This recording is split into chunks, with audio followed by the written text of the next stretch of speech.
Assalomu alaykum hammaga. Armiya tuzilmisizlar, charchamayapsizlarmi? Sog' salomatmisizlar? Sizlar bilan Shehroz Official YouTube kanali. Tak, haftalik outlook qilamiz sizlar bilan. Birisida bozorga qarab chiqamiz. Cho'k-cho'yma bo'lyapti. Agar bu video sizda endi chiqib qolgan bo'lsa YouTubedan men haqimda ma'lumotni Telegram kanalimizdagi botimiz orqali olsanglar bo'ladi do'stlar. ICT konsepsiyasi bilan savdo qilib kelyapman. Albatta videoni opisiyaniyasiga Telegram kanalimiz linkini qoldiraman. U ICT bo'yicha ko'proq ma'lumot bo'ladi va o'zim ishlayotgan prop firma Funded Next bilan futuresda ham CFD'sini ham obzorini olganman va opisaniyada bemalol o'tib ko'rib ma'lumotga ega bo'lsanglar bo'ladi do'stlar. Tak, bo'lmasam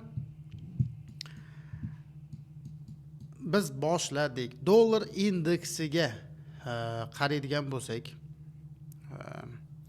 judayam bir tushunarsiz holatdamiz. Fundamental bizaga dollar tepaga mahkamlanishi haqida gapiryapti, chunki Trump Xitoy bilan tariflar haqida ozgina yumshatishga erishdi va bu dollarga pozitiv reaksiyasini sirazu berdi va hozirgi biza ko'rib turgan narsamiz bo'yicha bizda buy side, ichki buy side, sell side olindi va shu bilan men davom etib ketishini fundamental tomonlama kutyapman.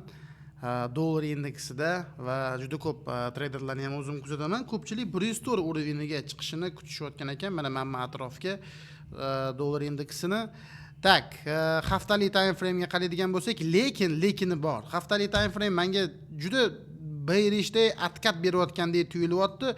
Chunki haftalar o'zidan oldingi haftani lowlarini yengillamagan holda kompression holat bilan siqilib chiqib ketayotgani meni ozgina o'ylantiryapti va narx mana bu yerdagi imbalansimizdan agar premium discount tortadigan bo'lsak, allaqachon premiumga chiqqandan keyin dalchi pastga yana davom etkisi kelayotgandek tuyulyapti menga.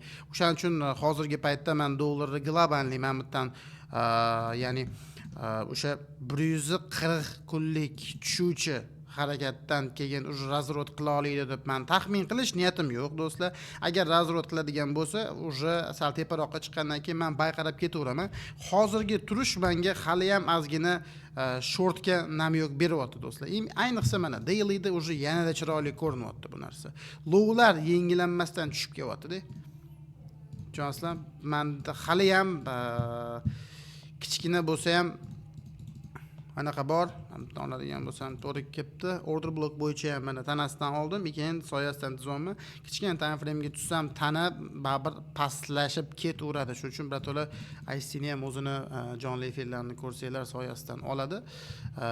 Men o'zim tanasidan olamiz deganman, lekin hozir tushuntirayotganimdek kichkina time frame ga tushsam men soyaning ichida tana paydo bo'ladi. Gap bu order blok haqida emas, shunchaki qanaqadir atkat dalcha impuls ko'radigandek tuyulyapti menga va men shu ideyada menimcha qotsam kerak. Yana ko'ramiz do'stlar. Endi bu yerda yana bitta no bor. Bu yuqoriroq, mana bu nuqtaga ko'pchilik dollar indeksini kutyapti. Mana shu atrof Trump ya'ni men bu haftani boshida bo'ldi.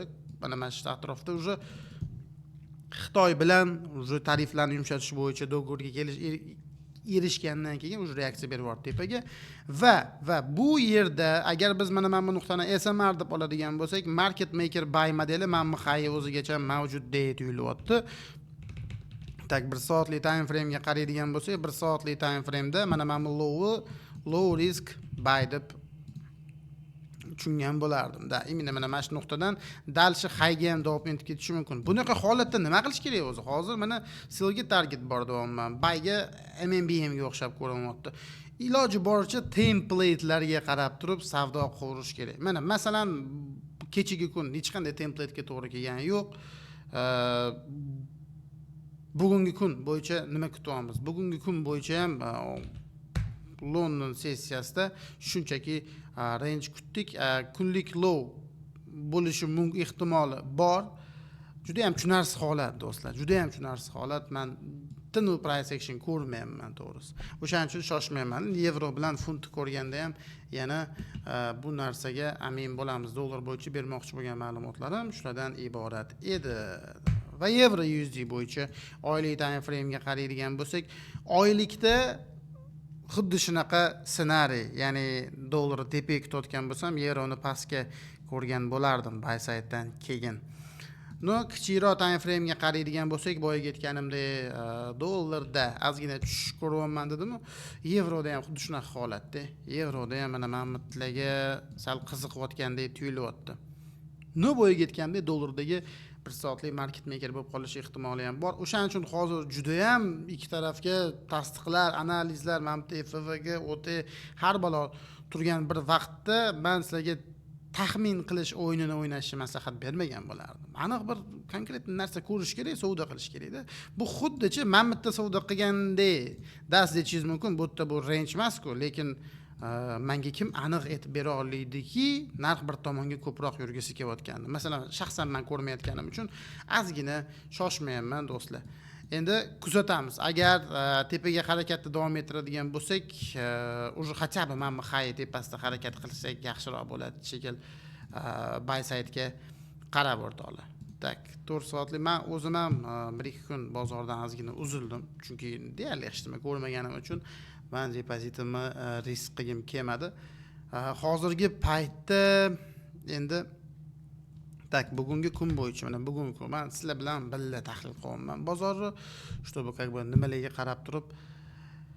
Tak, template'lar bo'yicha to'xtaydigan bo'lsak, template'lar bo'yicha aytgancha biz oxiri weekly time frame'dagi imbalansga tushdik. Yevroda biz mana mashitgacha sell qarasak bo'ladi degan analizimiz bor edi esinglarda bo'lsa va shu nuqtadan уже sekin reaksiyani berishni boshlayapti. Dnevkada уже mana buni oladigan bo'lsak, mana bu tushishdan oldingi chiqish order block. Dalish kuzatamiz. Teparoq agar dalish harakat bo'ladigan bo'lsa, buy ishlab ketamiz. Agar narx pastga harakat qilaman deydigan bo'lsa, sell ishlayveramiz. Men bu nuqtaning tepasida buy, men bu nuqtaning tepasida sell ishlaymiz degan analizga qarshiman do'stlar. Endi u analiz hisoblanmaydi.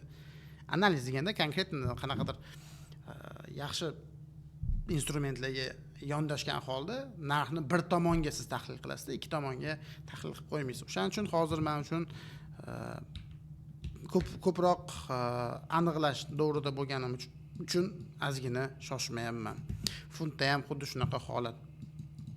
Funtda kunlik time frame'da ko'rayotgan edik biz mana shu atrofda qotib qoldik. O'shaning uchun men imbalansgacha mana yaxshi harakat berdi. Haqiqatan yaxshi harakat berdi. O'sha kuni Aziya High yechdi-yu surib qoldi.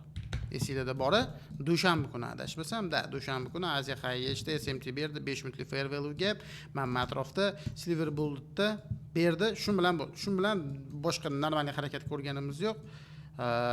Kecha ham endi men buni Aziya Low'dan yurdi desangiz, siz topib ko'rasiz FVga. Men bittaga FVdan yurgan kun mana u yoq bu yoq deyishingiz mumkin, lekin aniq bir bu qaqqarib ketyapti sizningcha qaqqarib ketyapti. Уже mana bu impulsdan keyin hammamiz mana bu nuqtani kutdik va shu nuqtaga oxirgi impulsida kecha market klassik buy day ko'rishga ham harakat qildik. Klassik buy day ko'rmaganimizdan keyin уже ideya o'zgarib qoldi. Уже mana ideya o'zgarib ketdi. Kechagi kungacha men uchun buy side aktual edi, lekin mana bu harakatdan keyin уже buy side'ga harakat hozircha aktualligini yo'qotib turibdi. Ko'rayotganimizdek, bugungi kun bizga nima ma'lumot beryapti? Bugungi kun bizga deyarli ma'lumot bermayapti.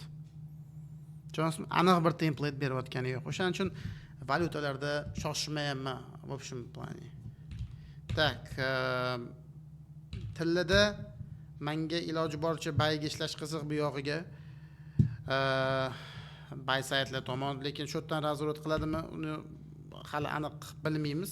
Chunki kumushda ham juda ham chiroyli buy side turibdi-da. Kumushda ham juda ham chiroyli buy side turibdi. Men bu harakat, men bu likvidnesslarni juda yechgandan keyin men dalshi tepaga harakat kutyapman. Kumushda, chunki endi kumush tepaga yuradigan bo'lsa, albatta tilla ham tepaga yurib ketib qoladi. Tillani o'zini grafikini ochadigan bo'lsak, qaranglar. Tak. Tillada mana bu tochkada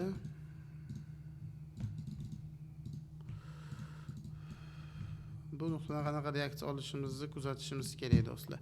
Agar reaksiyamiz yaxshi bo'lib davom etib ketadigan bo'lsa, man dalshi bay saytlar tomon harakat qilgan bo'lardim. Men Mammitni o'zidan harakat qilmayman-da, Mammitdan harakat qilgan bo'lardim bayga.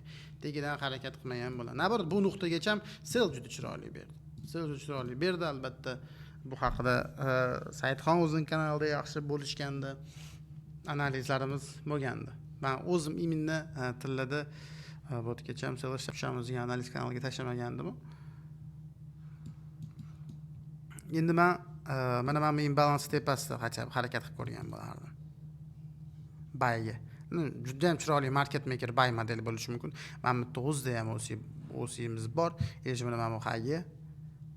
Ozgina tasdiq kutishimiz kerak bo'lgan market bo'lib qoldi. Prям hamma instrumentlarida shunaqa bo'lyapti.